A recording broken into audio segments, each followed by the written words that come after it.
I call Materia Ture. Thank you, Mr Speaker. This bill will lead to a child dying from drowning.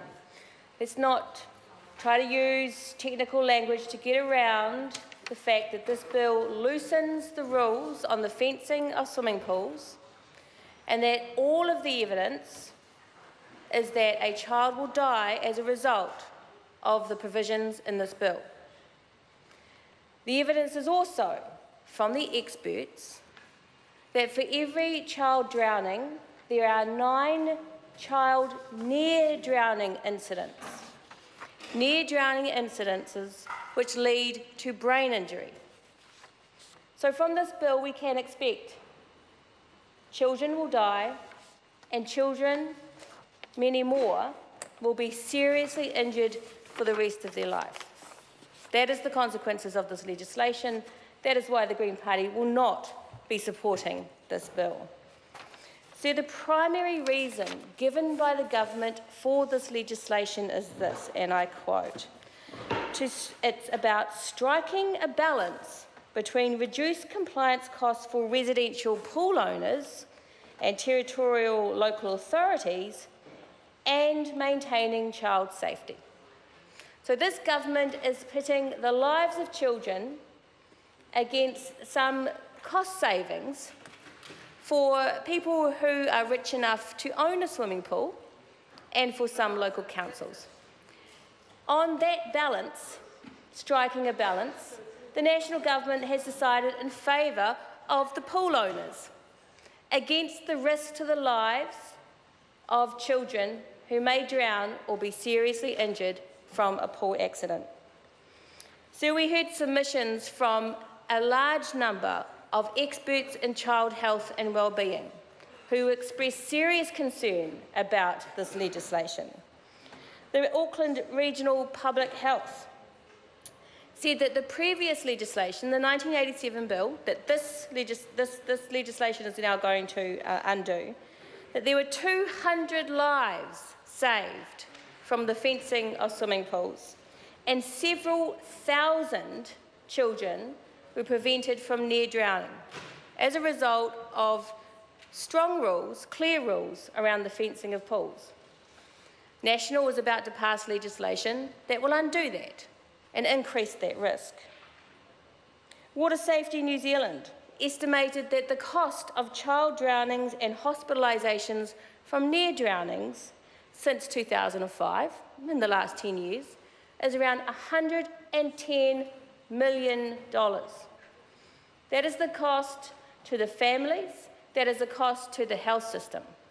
That is the cost, if you just want to look at it in dirty money terms, like National wants to, saving a bit of cash for a few residential pool owners and $110 million in the cost to families and the public health purse from changing these rules and making it easier for children to drown.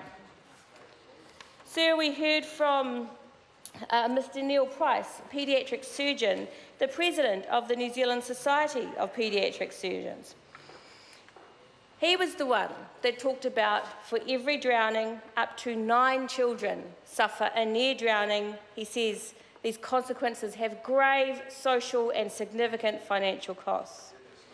He said the current law reduced the drowning rate from around 10 to only 3 a year, saving 7 lives every year since 2002. Every single one of those lives saved by the previous legislation has meant a family has not had to suffer the terrible tragedy of a death and many hundreds of others, not the terrible tragedy of a near drowning. We heard some of these families. They came to the Select Committee and they told us, don't change the law. We lost our child to a drowning. We know what that means for a family. We do not want a single other family to have to suffer that unfairly, unjustly. And yet the government just didn't hear them. Those families did not exist for National because, as Paul Foster-Bell argued, people want to have infinity pools and would rather not have a fence.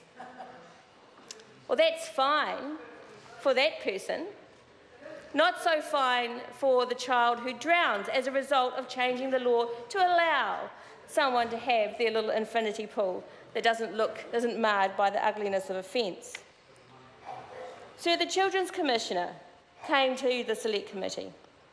He also argued very strongly for the Select Committee to make changes to the bill to strengthen the existing law to fence off pools for the sake of children's lives. He and others argued that all around the world, and including in Australia, the most recent changes to these kinds of laws has been to strengthen the fencing provisions to protect the lives of children. And so what does National do? Protecting the lives of children is not as important as reducing some costs for those who are rich enough to own pools. And so they are softening the law and making it easier for children to access swimming pools without supervision and to subsequently drown or suffer a serious injury. The Children's Commissioner talked about the Convention on the Rights of the Child, to which New Zealand is a signatory, saying that in all actions concerning children, the best interests of the child must be the primary consideration. What is the primary consideration in this legislation? Saving money for some residential pool owners balanced against children's lives. So we know that this bill will lead to increased risk for children in death and injury. And the purpose of making law, surely, by any government, particularly regulations like this, should be to improve safety for children, to make it easier for children to live well and long lives, to meet their full potential. So how do we end up with a government who would rather save a few rich people who can own pools a little bit of money and still allow for children to be at increased risk? Plunkett has come and said that they are seriously concerned about the impacts of this bill on children's lives and on families' lives. So they expressed deep concern that the law is changing around fencing to allow for untested experimental systems to keep children out. Because the standard that's being set in this legislation is not a standard about the kind of fence and the kind of latch on those fences, but a performance-based standard, children are being used, their lives are being used as an experiment by this government. Government saying you can use any kind you like. You can pretty much do anything you like as long as we think it might keep children out. But when those experimental systems fail, it will be a failure that costs a child their life.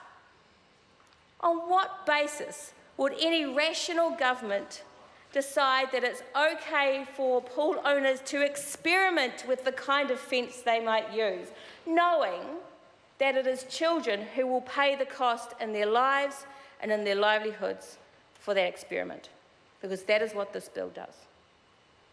Now, this is really clear, sir, from the Water Safety New Zealand submission, who talked about the cost, the risk to lives, about their efforts over many years to prevent New Zealanders drowning, and particularly to prevent New Zealand children from drowning. So much of the work that has gone in to protect children from exactly this risk is now being undone by a ridiculous, selfish piece of legislation that National has dreamed up because some rich pool owners want to save a little bit of cash. Shame on you, National. You think it's funny? I'm sorry. Does the minister... Sorry, let's just be clear about this. One of the members of National just laughed at the prospect that children are at risk because of this legislation. That is the kind of national government we have. Thank you, Mr. Speaker. Speaker.